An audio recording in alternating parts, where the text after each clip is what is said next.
Everyone thinks I did it. I can see it. Every fucking person. They look through me, they spit at me, they grimace. It's because of the abattoir. It's because I work there. It's because I butcher pigs that they think that I killed that dog. But I have never killed anything or anyone that I wanted to. There was this bird. It must have flown into something, I'm not sure. A tree? I found him in the middle of the road, spastic. Its head disconnected from its body, flapping furiously in this ball of feathers. I picked it up. I picked up its warm little body. And I felt it struggling.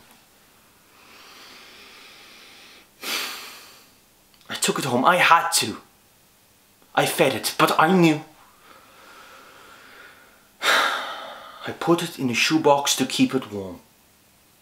Its head hanging by its skin.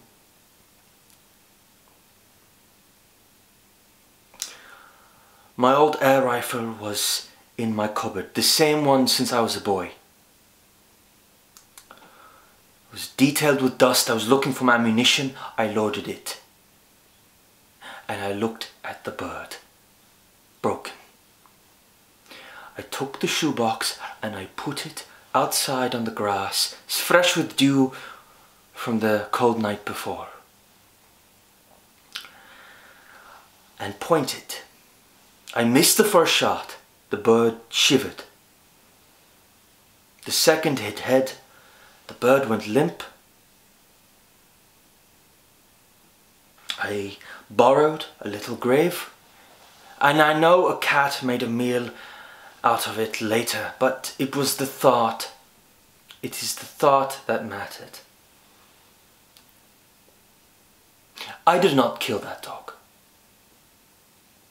But I know who did.